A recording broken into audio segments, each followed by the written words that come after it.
Pertanyaan sederhananya adalah gimana sih cara kita menghadapi itu? Saya juga lagi belajar, ini bukan kata saya ya, tapi saya coba merangkum dari beberapa hadis, dari beberapa ayat. Mudah-mudahan ini jadi semacam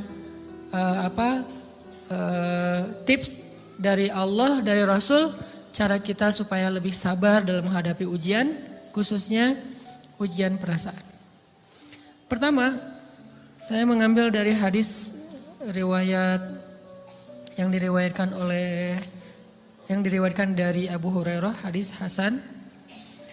Nabi SAW mengatakan, "Ma yazalul bala'u bil mu'mini wal mu'minati fi nafsihi wa waladihi wa malihi hatta yalqallaha ta'ala wa ma alaihi khati'ah." Tidaklah seseorang selesai diuji, baik dia laki-laki, orang yang beriman, atau perempuan yang beriman, baik itu ujiannya terjadi pada dirinya, atau melalui anaknya, atau melalui hartanya. Artinya ujian harta, ujian fisik, ujian perasaan, sampai dia bertemu dengan Allah dan dia tidak punya dosa. Apa maksud dari hadis ini?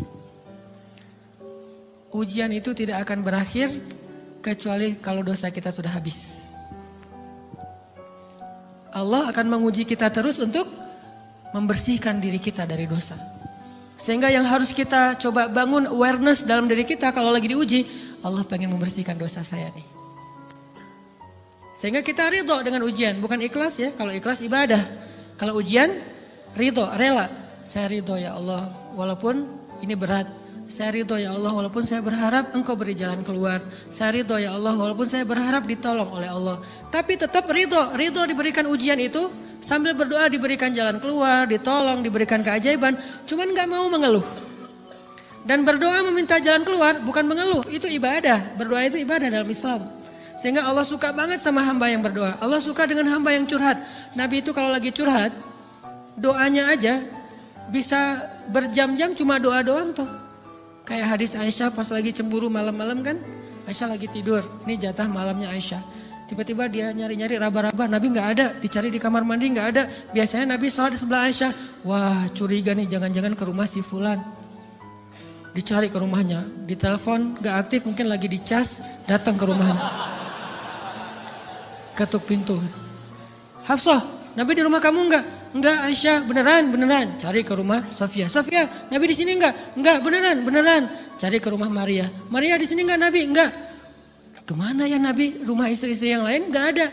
Pas balik ke rumahnya, ngelewat masjid, ngelihat Nabi lagi sujud di Masjid Nabawi, di mihrab. Dan Aisyah mendengar Nabi menangis sambil berdoa. Dan sujudnya itu seperti membaca 1 juz Al-Quran. Dan itu isinya doa nangis. Robbi. Jadi kalau kita katakan gak usah banyak berdoa sama Allah, malu. Justru Allah suka kepada hamba yang berdoa.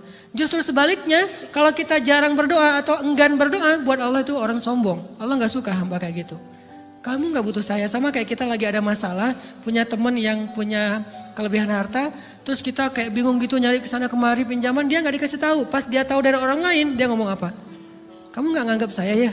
Emangnya saya bukan teman kamu? Kok kamu punya masalah keuangan tapi saya gak dikasih tahu, malah saya tahunya dari orang lain? Tersinggung kan? Kalau teman kita aja tersinggung, apalagi Allah.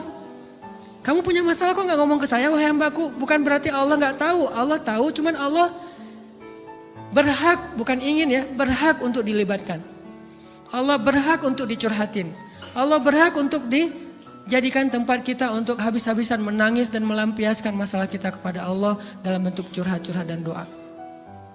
Sehingga kalau kita berdoa, ya Rabbi, Allah langsung inni qarib, mendekat Allah kepada kita.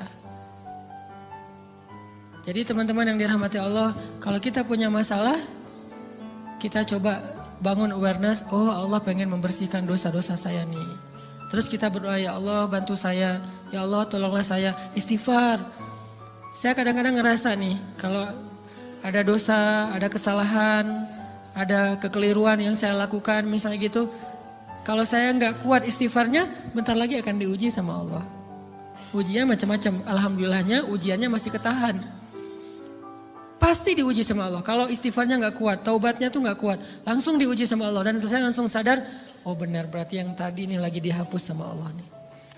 perkencang lagi, perkuat lagi istighfar. Kenapa? Karena kalau istighfar kita kuat, berarti kan dosa kita dihapus dengan istighfar ya. Otomatis ujian kita durasinya berkurang. Makin kuat istighfar, makin berkurang. Kalau istighfarnya udah mantap, udah selesai, Allah cabut tuh ujian kita. Diganti dengan kebaikan. Jadi teman-teman, kita coba sadari, oh kalau Allah menguji saya, emang saya banyak dosa. Sebelum kita mencari kambing hitam, nyalahin orang lain, sebelum kita marah kepada orang lain, kadang wajar kita marah kepada orang lain gara-gara ucapannya, komennya, teks dari dia, wajar. Tapi sebelum itu, marah dulu kepada diri kita atas dosa dan kesalahan kita yang baru saja kita lakukan. Atau yang dulu kita lakuin dan belum benar-benar kita tinggalkan. Kalau kita ngerasa banyak dosa di masa lalu sebelum kita taubat, hijrah, berarti mungkin itulah alasan kenapa sekarang kita diuji setelah hijrah. Kenapa agak-agak harus jungkir balik setelah kita hijrah. Kenapa harus sedikit berdarah-darah setelah kita hijrah. Anggap aja itu untuk mengkifarat, membersihkan dosa-dosa kita yang telah lalu. Supaya apa? Supaya kalau kita pulang kepada Allah, kita pulang dalam keadaan bersih. Dan itu pasti akan menjadi orang yang paling beruntung. Daripada nanti diberesin di akhirat, mending diberesin di dunia kan. Soalnya kalau diberesin di akhirat itu lebih berat. Akhirat itu perlakuannya beda dengan di dunia. Di dunia kalau kita salah akan dibalas oleh Allah. Kalau kita belum taubat, dibalas oleh Allah sama. Tapi di akhirat ukurannya beda. Sehingga heran ya, kalau ada orang yang merasa beruntung lolos dari hukuman dunia, dia pikir dia udah lolos dari hukuman Allah. Mending dia beresin deh di dunia daripada nanti di akhir berlarut-larut. Itu bahaya banget. Kalau buat saya pribadi dan saya yakin teman-teman juga kayak gitu, gak mau ada masalah di akhirat, mending masalah di dunia aja. Tapi masalah di dunia juga kita gak mau berlarut-larut, pengen cepat dimudahin sama Allah. Caranya istighfar. Tidaklah Allah memberikan kepada kita ujian kecuali salah satu alasannya pengen menghapuskan dosa. Idza kathurat dzunubul 'abdi wa lam yakun lahu min 'amalin liyukaffiraha fabtalahu Allahu bil hazan liyukaffiraha. Kalau seorang hamba banyak dosa dan dia enggak cukup amal untuk mengkifarat dosa-dosanya, Allah akan menguji dia dengan rasa sedih, dengan rasa kecewa, dengan rasa berat, sakit hati untuk mengkifarat dosa-dosanya. Itu yang kita bangun. Sehingga kalau ada masalah sama orang lain, kita memperbaiki diri dulu. Bukan sibuk dengan kesalahan dia terus menerus yang gak mau kita maafin. Misalnya ada teman kita nih, jadi clash sama kita. Hal pertama yang kita bangun, astagfirullahaladzim saya banyak dosa nih. Tapi kan yang salah dia, ya. Tapi mungkin dia nggak akan mengatakan kalimat itu, nggak akan bersikap kayak gitu kalau kita nggak punya dosa. Allah sengaja mengutus dia untuk menguji kita lewat kata-katanya, lewat perilakunya, karena kita punya dosa. Jadi penyebab pertama diuji itu bukan teman kita yang salah, itu penyebab kedua. Memang dia salah dan itu harus kita akui, realistis lah. Dia salah, dia nggak pas, dia nggak bijak, dia apa. Oke, tapi yang mentakdirkan dia salah kepada kita Allah Subhanahu wa taala. Kenapa Allah takdirkan gitu? Karena kita masih punya banyak dosa.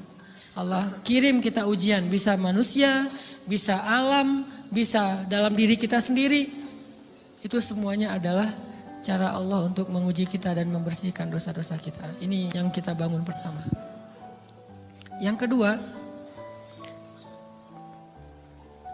kata Nabi di dalam hadis Bukhari, "May yuridillahu bihi khairan." Yang terkenal kan yufaqihu fiddin, itu yang terkenal. Ternyata ada dua modelnya. Ada may yuridillahu bihi khairan yufaqihu fiddin. Siapa yang Allah pengen kasih dia kebaikan agama, kebaikan, Allah akan buat dia mengerti halal dan haram.